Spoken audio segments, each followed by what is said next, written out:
Hello friends, welcome to all of you on my YouTube channel Sarkari Bharat. दोस्तों, आज की इस वीडियो के अंदर हम बात करने वाले हैं, जैसा कि आप सभी को पता है, CTET central teacher eligibility test केंद्रीय शिक्षक पात्रता परीक्षा 2022 का नोटिफिकेशन जारी हो चुका है और जिसका दिसंबर में आपका पेपर है। तो ये भी डेट आपकी आ चुकी है। जो भी कैंडिडेट हैं, जो भी स्टूडेंट्स हैं, जो सीटेट का इस बार पेपर देने जा रहे हैं और फॉर्म आपने भर ही दिया होगा, बहुत सारे स्टूडेंट भरने वाले हैं या भर देंगे। तो अगर आपने 120 प्लस स्कोर की सोची है कि 120 प्लस स्कोर मुझे करना है, केवल पास नहीं करना है। देखिए, पास वाले कैंडिडेट अलग होते हैं, लेकिन स्टूडेंट्स जो 120 प्लस की सोच रहे हैं वो एक अच्छा बेहतर स्कोर भी कर पाते हैं। ऐसे स्टूडेंट जो 120 प्लस की सोच रहे हैं, उन सभी को बताते हैं हमारे चैनल पर ये जो क्लासेस चल रही हैं, ये प्रीवियस ईयर क्वेश्चंस हैं। प्रीवियस ईयर क्वेश्चंस नहीं ना बोल के, ये आपके पेपर ही हैं। 2021 में जो पेपर हुआ था आपका, लगभग 20 पेपर हुए थे प्राथमिक कक्षाओं के लिए। तो 20 के 20 पेपरों को यहाँ पर सॉल्व कराया जा रहा है, एक एक करके मैथ्स के जाकर जितने भी पेपर हैं उनको सॉल्व कराया जा रहा है। क्लियर है फ्रेंड्स? तो अगर आप लोग चैनल पर नए हैं तो चैनल को सब्सक्राइब कर सकते हैं, वीडियो को शेयर भी कर सकते हैं, लाइक वगैरह करना है कर लीजिएगा, सब्सक्राइब वगैरह करना है तो कर लीजिएगा, नहीं तो कोई दिक्कत नहीं। बस आप लोग क्लासेस को लेते रहिएगा, क्योंकि आपको यहाँ पर बेनिफिट देखने को इससे बहुत ज़्यादा मिलेगा। हूबहू वही क्वेश्चन रिपीट होते हैं, हर बार सीटेट रिपीट करता है, तो इस बार भी सीटेट रिपीट करेगा। अगर आपने, मैं गारंटी दे रहा हूँ, अगर आपने ये 20 पेपर कर लिए तो 20 में से 20 नंबर लाने की गारंटी दे रहा हूँ, क्योंकि लगभग हर पेपर में एक जैसे ही क्वेश्चन पूछे जा रहे हैं, वही पैटर्न रह रहा है, बस कोई फेर नहीं है क्वेश्चंस में। क्लियर है? तो आप लोग सीटेट के कैंडिडेट हैं, सीरियस कैंडिडेट हैं, तो बस चैनल पर बने रहिएगा और क्लासेस लेते रहिएगा।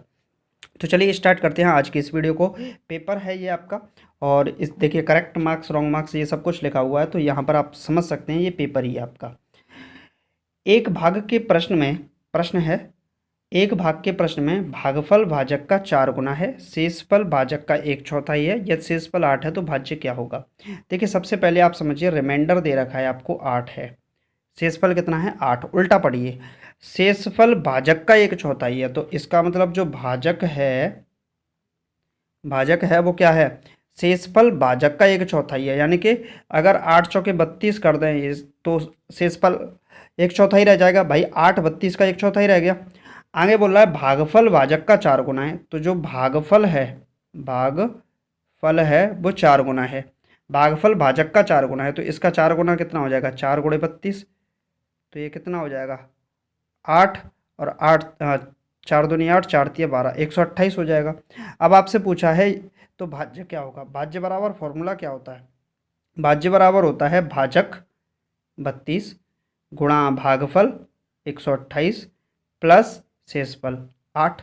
तो 32 गुणा 128 प्लस 8 कितना हो जाएगा, 32 गुणा 128 प्लस 8। यहाँ से कॉमन लेंगे तो कितना, 8 चौके 32, 128 प्लस 8 आ गया कॉमन, 8 यहाँ बचेगा, 4 8 32, 4 दूनी 8, 8 और 3 11, 4 1 4, 4 और 1 5, और एक इसको ऐड कर देंगे तो 3 हो जाएगा। ये 512 की जगह 513 गुणे कर देंगे इसका, तो इसका इससे गुणे करेंगे, 8 या 24 का 4, 8 1 8, 8 और 2 10, 8 पंजे 40 और 1 41, तो 4004 आ जाएगा। ऑप्शन नंबर 1 में 4096 गलत है, 5004 गलत है, 4004 गलत है, 4104 आपका राइट आंसर हो जाएगा, जो कि ऑप्शन नंबर 4 आपका बिल्कुल सही जवाब हो जाएगा। क्लियर है फ्रेंड्स? चलिए नेक्स्ट क्वेश्चन देख लेते हैं। नेक्स्ट क्वेश्चन है साथियों, विजया और उसकी मित्र ने 42,000 का कर्ज एक नाव खरीदने के लिए लिया। उन्होंने 2 वर्ष में समान किस्तों में 47,040 रुपये वापस किए। उन्होंने हर महीने कितनी राशि वापस की। देखिए, समान किस्तों में की है और 2 वर्ष, एक वर्ष में कितने महीने होते हैं 12, तो 2 वर्ष में कितने हो जाएंगे, कुल मिलाकर 24 महीने हो जाएंगे। अब 47,040 रुपये इन्होंने क्या किए, वापस किए, कितने महीने में, 24 महीने में। तो निकाल दीजिए, आपकी किस्त निकल आएंगी। 4 से कैंसिल आउट करेंगे तो 4 छक्के 24, और 4 से कैंसिल आउट करेंगे 4 एकन 4, और 4 एकन 4 बचे 3, 4 सत्ते 28, बचे 2, 4 छक्के 24, 1160 आ जाएगा, यहाँ 11,760 आ जाएगा।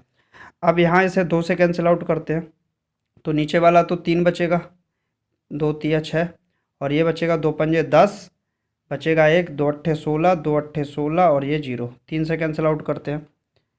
तो 3 से कैंसिल आउट करने पर होगा ये 3 एकन 3, बचे 2, 3 नाम 27, 3 छिक्के 18 और जीरो, तो 1960 रुपये आ जाएगा कुल मिलाकर। कितना आ जाएगा? 1960 रुपये। 1750 गलत है, 2356 गलत है, 3920 गलत है, 1960 रुपये यहाँ पर ऑप्शन नंबर थर्ड आपका राइट आंसर हो जाएगा। क्लियर है फ्रेंड्स? चलिए नेक्स्ट क्वेश्चन देख लेते हैं। नेक्स्ट क्वेश्चन है साथियों, यही क्वेश्चन रिपीट हो गया है। नेक्स्ट क्वेश्चन है, नजीमा के पास 5 रुपये, 10 रुपये और 20 रुपये के सिक्के हैं। 5 के सिक्कों की संख्या 10 के सिक्कों की संख्या की 3 गुनी है। देखिए 5 के सिक्के हैं, ऐसे समझ लीजिए, 5 रुपये के सिक्के हैं, 10 रुपये के सिक्के हैं, 5 रुपये, 10 रुपये और 20 रुपये के सिक्के हैं। 5 के सिक्कों की संख्या 10 के सिक्कों की संख्या की 3 गुनी है। यानी कि जो 5 के सिक्के हैं वो आपका कितने हैं? 5t कर, टी से कोई फ़ायदा नहीं होगा। यहाँ पर 5 के सिक्कों की संख्या 10 के सिक्कों की संख्या की कितनी है? 3 गुनी। इनको ऐसे मान लेते हैं XYZ करके, ठीक है। 5 के XYZ में भी कोई फ़ायदा दिखने वाला नहीं है। 5 के सिक्कों की संख्या 10 के सिक्कों की संख्या की 3 गुनी है, तो ये 3 गुनी है। आगे बोला है, और 20 के सिक्कों की संख्या 10 के सिक्कों की संख्या की आधी है। यानी कि जो 10 के सिक्के हैं उनकी आधी है कौन? 20 के सिक्कों की संख्या। यदि उसके पास 20 के 8 सिक्के हैं, 20 के कितने हैं? 8 सिक्के हैं, तो इनको XYZ में ही मान लीजिए आप, X, Y और Z। 5 के सिक्के, 10 के सिक्के और 20 के सिक्के, 5 के सिक्कों की संख्या एक मान, ऐसे मान लीजिए X। 5 के सिक्कों की संख्या 10 के सिक्कों की संख्या की 3 गुनी है, तो 5 के सिक्कों की संख्या कितनी है? 3 गुनी है 10 के सिक्कों की संख्या। ये 10 के सिक्के हो गए, ये 5 के सिक्के, ये 10 के सिक्के। 10 के सिक्के मान लिए हमने X है, 5 के सिक्के उनके 3 गुने हो गए। क्लियर है? 20 के सिक्कों की संख्या 10 के सिक्कों की संख्या की आधी है, तो इनका आधा हो जाएगा 20 के सिक्कों की संख्या, यानी कि XY2 हो जाएगी सिक्कों की संख्या। 20 के सिक्कों की संख्या आधी हो गई। यदि 20 के सिक्के 20 रुपये के 8 सिक्के हैं, तो ये 8 सिक्के हो गए, तो X की वैल्यू कितनी आ जाएगी? 8 दूनी 16, कितनी आ जाएगी? 16। तो 10 रुपये के कितने सिक्के हैं? 16 सिक्के हैं। 20 रुपये के कितने हैं? 8 सिक्के हैं। तो 5 के कितने सिक्के हो जाएंगे? 5 के सिक्के हो जाएंगे, 16 का गुणा 3 से करेंगे तो 16 दूनी 32, 16 तिया 48, तो 48 सिक्के हो जाएंगे। क्लियर है? उसके पास कुल कितनी राशि है? तो गुणे कर देंगे। 5 के सिक्के, देखिए टोटल 48 सिक्के हैं, तो 5 के सिक्के हैं तो गुणा कर दीजिए। 5 अट्ठे 40, 5 चौके 20, 20 और 4, 5 चौके 20 और 4 24, 240 रुपये हो जाएंगे। यहाँ 10 के सिक्के कितने हो जाएंगे? 160 रुपये बन जाएंगे। यहाँ अगर हम बात करें कुल राशि कितनी हो जाएगी, तो X, यानी कि यहाँ पर 8 सिक्के हैं तो 16 का गुणा, तो ये हो जाएगा 8 छक्के 48, 1 मिनट, 8 छक्के 48, 8 एकन 8 और 4 12, कुल मिलाकर इतना बन जाएगा। तो ये बन जाएगा आपका 8, तो यहाँ से आएगा 2 और 6 8, 8 और 4 12, 1 2 4, 4 और 1 5, तो 528 आना चाहिए। अब ये कहाँ पर मिस्टेक हुई है, ये आप लोग एक बार चेक करिएगा, कमेंट बॉक्स में इसका आंसर भी लिखिएगा। ये क्वेश्चन मैं आपके लिए छोड़ देता हूँ, कहीं कैलकुलेशन में मिस्टेक है। क्लियर है? तो आप लोग इसका आंसर कमेंट बॉक्स में बताइएगा, राइट आंसर इसका क्या है। चलिए फ्रेंड्स नेक्स्ट क्वेश्चन देख लेते हैं। किसी दुकान पर निम्न दर सूची प्रदर्शित की गई है। अब सूची क्या है? फल हैं और दर प्रति केजी है। सेब 120 रुपये किलो मिलते हैं, आम 184, अमरूद 80, अंगूर 96 और संतरा 90 रुपये किलो। ठीक है। रेडू ने 1/2 केजी सेब, यानी कि 1.5 किलो सेब, तो 1.5 किलो सेब कितने के आएंगे? 1.5 किलो का मतलब हो गया यहाँ पर, ऐसे समझ लीजिए 120, और 1.5 किलो का मतलब 2 एकन 2 और 1 3/2, 2 से जाएगा कितनी बार? 60 बार, तो ये हो जाएगा आपका 180। क्लियर है? तो 180 रुपये के सेब एप्पल खरीद लिए। दूसरा है 2 किलो संतरे, 1 किलो संतरे कितने के हैं? 90 रुपये के, तो 2 किलो संतरे 180 रुपये के, ये हो गए आपके। 250 ग्राम अंगूर, चलिए सरकार 1 किलो अंगूर कितने के हैं? 1 किलो अंगूर हैं आपके 96 रुपये के, तो 250 ग्राम उसका 1/4 हो गया, तो 24 चौके 96, 24 रुपये के ये बन गए आपके। इसके बाद 500 ग्राम अमरूद यानी कि आधी किलो अमरूद, अमरूद कितने रुपए किलो है? 84 रुपये किलो, तो 42 रुपये का अमरूद हो गए, 84 हैं तो। बाकी आपका एक सही 1/4 kg आम खरीदे, आम का मतलब 1 किलो और 1.25 किलो बोल सकते हैं, तो 1 किलो आम कितने रुपए के? 84, 1 किलो आम 84, 1.25 किलो कितने हो जाएंगे? तो यहाँ पर ये बनेगा आपका 21 चौके 84, 21 रुपये के ये बनेंगे, तो कुल मिला के ये रुपये बन जाएंगे आपके 5 10 105 रुपये के ये बनेंगे आपके।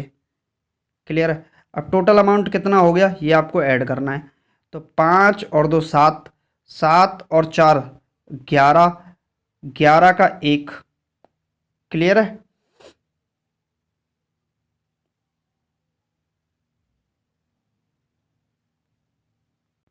चलिए, तो यहाँ पर जो है ये वाला आपका जो है 40 रुपये का होगा ना कि 42 रुपये का। क्लियर है? तो कुल मिला के ये जो आपका अमाउंट बन रहा है ये सब कुछ जोड़ने पर बन रहा है 529 रुपये, 42 करने पर। ठीक है, तो 529 रुपये आपका कौन सा आंसर हो जाएगा? देखिए यहाँ पर अगर हम देखते हैं, फर्स्ट ऑप्शन गलत है, थर्ड ऑप्शन गलत है, फोर्थ ऑप्शन गलत है, तो सेकंड ऑप्शन आपका राइट आंसर हो जाएगा 529 रुपया। क्लियर है फ्रेंड्स? चलिए नेक्स्ट क्वेश्चन देख लेते हैं। नेक्स्ट क्वेश्चन आपकी स्क्रीन पर आ चुका है। क्वेश्चन है, नगरकोल एक्सप्रेस अहमदाबाद से 23/11/2020 को 11:50 पर छोड़ती है। कोझिकोड 24/11/2020 को 17:45 पर पहुंचती है, तो ट्रेन द्वारा उस दूरी को तय करने में कितना समय लगा? देखिए 11:50 पे यहाँ से निकली थी, ठीक है, नगरकोल से, और कोझिकोड पहुंच गई वो कितने? 17:45 पे कोझिकोड पहुंच गई वो आपकी ट्रेन। क्लियर है सरकार?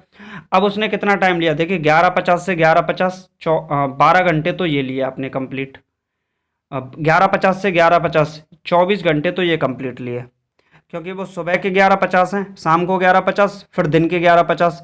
अब दिन के 11:50 से 24 घंटे हो गए, अब इसको आगे बढ़ना है, 5 तक पहुंचना है, तो 11 से 12 13 14 15 16 और ये 17।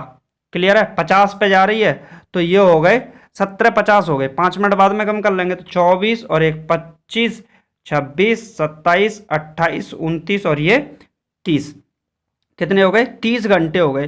5 मिनट कम है, क्योंकि 11:50 ये 17:45, तो 5 मिनट कम कर लीजिए। 30 घंटे में से अगर 5 कम करेंगे तो 29 घंटे 55 मिनट हो जाएंगी, 29 घंटे 55 मिनट बनेंगी। तो 29 घंटे 35 मिनट गलत है, 6 घंटे 55 मिनट गलत है, 29 घंटे 5 मिनट गलत है। ऑप्शन नंबर 4 आपका राइट आंसर हो जाएगा 29 घंटे 55 मिनट। क्या हो जाएगा? 29 घंटे 55 मिनट इस सवाल का राइट आंसर हो जाएगा। क्लियर है फ्रेंड्स? चलिए नेक्स्ट क्वेश्चन देख लेते हैं। नेक्स्ट क्वेश्चन आपका फिर से एक और क्वेश्चन है, बहुत जबरदस्त सवाल है। क्वेश्चन है, सिराज अपनी रसोई में सेबों को इस प्रकार व्यवस्थित करता है कि उसने पहले पंक्ति में 11 जोड़े सेब, दूसरी पंक्ति में 22 जोड़े सेब और तीसरी पंक्ति में 33 जोड़े सेब रखे। सिराज के पास कुल सेबों की संख्या क्या है? देखिए एक जोड़े में 2 सेब होते हैं, एक जोड़े में 2 होंगे, तो 11 जोड़े में कितने हो जाएंगे? 22, 22 जोड़े में कितने हो जाएंगे? 44, और 33 जोड़े में कितने हो जाएंगे? 66। टोटल जोड़ के देखिए कितना है? 6 4 10 और 2 12, 6 4 10 और 2 12 और 1 13, तो 132 सेब हो जाएंगे कुल मिलाकर। तो ऑप्शन नंबर ए गलत है, थर्ड गलत है, फोर्थ गलत है, ऑप्शन नंबर सेकंड आपका राइट आंसर इस सवाल का हो जाएगा, जो कि बिल्कुल सही जवाब है, 132 सेब। क्लियर है फ्रेंड्स? नेक्स्ट क्वेश्चन देख लेते हैं। नेक्स्ट क्वेश्चन आपकी स्क्रीन पर आ चुका है, लगाइए राइट आंसर। क्वेश्चन दे रखा है दोस्तों, निम्नलिखित कथनों पर विचार करें। सभी अवाच्य संख्याएं विषम होती हैं। सभी अवाच्य संख्या क्या होती हैं? विषम। अब देखते हैं, 2 3 5 7 11 13 17 और 19 23 29 31 37, ये तो सारी की सारी क्या आ रही हैं? आपकी अवाच्य संख्याएं विषम आ रही हैं, लेकिन एक 2 है जो कि आपकी सम होती है, तो ये स्टेटमेंट आपका क्या गलत हो जाएगा? क्योंकि सिर्फ 2 की वजह से गलत हो जाएगा, क्योंकि एक अवाच्य संख्या ऐसी 2 है जो कि सम भी होती है। तो फर्स्ट स्टेटमेंट कौन सा कथन सही है? तो जिस जिसके अंदर फर्स्ट लगा हुआ है उसे गलत कर दो। फर्स्ट ऑप्शन गया, अच्छा जी, इनमें से बाकी कोई ऑप्शन नहीं है फर्स्ट के साथ। दूसरा ऑप्शन है, एक अंक वाली केवल 5 अभाज्य संख्याएं हैं, एक अंक वाली केवल 5 अभाज्य संख्या, तो एक अंक वाली 2 है, 3 है, 5 है, 7 है, फिर इसके बाद 11 आती है। तो ये एक अंक वाली कितनी अभाज्य संख्याएं, कुल मिला के 4 ही है। तो ये भी स्टेटमेंट गलत हो गया। तो सेकंड स्टेटमेंट जिस जिसके अंदर आ रहा है वो गलत है, तो ये भी गलत है, ये भी गलत है, बचा एक ही ऑप्शन बिल्कुल सही होगा। अभाज्य संख्या अपरिमित रूप से अनेक हैं, बिल्कुल सही बात है। अभाज्य संख्याओं के केवल 2 गुणनखंड होते हैं, ये भी बात बिल्कुल सही है। तो ऑप्शन नंबर 3 और 4 आपका बिल्कुल राइट आंसर हो जाएगा। क्लियर है फ्रेंड्स, समझ में आ गया होगा। चलिए नेक्स्ट क्वेश्चन देख लेते हैं। नेक्स्ट क्वेश्चन आपकी स्क्रीन पर आ चुका है, लगाइए राइट आंसर। क्वेश्चन है दोस्तों, स्कूल की एनएसएस इकाई ने प्रत्येक जरूरतमंद बच्चे को 3/4 केजी चीनी देने का फैसला किया। एक प्रायोजक से उन्हें इस काम के लिए 281 सही 2/किलो चीनी मिली। कितने बच्चों को यह चीनी बांटी गई? इसका मतलब 281/2 किलो चीनी थी टोटल। प्रत्येक बच्चे को 3/4 केजी चीनी देनी थी, तो इसमें डिवाइड लगा दीजिए। अब डिवाइड लगाएंगे तो हम क्या करेंगे, देखिए इस वाले को पलट देंगे और इसका क्या कर देंगे, मल्टीपल कर देंगे, यही तो करते हैं। चलिए तो इसको लिखते हैं, अभी इसको लिखेंगे तो 281/2 गुणे और ये 4/3 हो जाएगा। अब इसको कैंसिल आउट कर लेते हैं, 2 से गया 2 बार, 3 से काटते हैं, 3 सत्ते 21, 3 नम्बे 27, बचा 1, 3 नम्बे 27, बचा 1, तो इसको कैंसिल आउट होना चाहिए था, जो कि कैंसिल आउट होता हुआ नहीं दिख रहा है। 281/2, 8 2 10 और 11, यहाँ पर इसका मतलब क्वेश्चन के अंदर करेक्शन होना चाहिए। कितने बच्चों को यह चीनी बांटी जा सकती है? एक स्कूल की एनएसएस इकाई ने प्रत्येक जरूरतमंद बच्चे को 3/4 केजी चीनी देने का फैसला किया। एक प्रायोजक से उन्हें इस काम के लिए 281/2 केजी चीनी मिली। तो 281/2 केजी चीनी मिली, भाग लगा देंगे 3/4 का, तो उल्टा कर देंगे 4/3 का। क्लियर है सरकार? चलिए अप्रॉक्सीमेट में दे सकते हैं आंसर। तो 3 नम्बे 27, बचा 1, 3 तिया 9, कुछ इस तरीके से आएगा। तो यहाँ पर तो दिख ही नहीं रहा है भाई। चलिए इस क्वेश्चन के अंदर करेक्शन है, जो कि कॉमन नंबर इसका आपको मिला होगा। क्लियर है? चलिए नेक्स्ट क्वेश्चन देख लेते हैं। ये क्वेश्चन मैं आप लोगों के लिए छोड़ता हूँ, इस क्वेश्चन का आंसर आप लोग कमेंट बॉक्स में लिखिएगा। उम्मीद है आपको आज की वीडियो अच्छी लगी होगी। वीडियो अच्छी लगी वीडियो को लाइक कर दीजिएगा और चैनल को सब्सक्राइब करना बिल्कुल ना भूलिएगा। क्लियर है फ्रेंड्स? मिलते हैं नेक्स्ट वीडियो में इसी प्रकार के पेपर्स के साथ जो सीटेट ने कराए हैं, उन क्वेश्चन पेपर को फिर से एक बार आपके लिए लेकर आएंगे। उम्मीद है आपको वीडियो अच्छा लगा होगा। वीडियो अच्छा लगा वीडियो को लाइक करके चैनल को सब्सक्राइब कीजिएगा। मिलते हैं नेक्स्ट वीडियो में। Thank you for watching this video.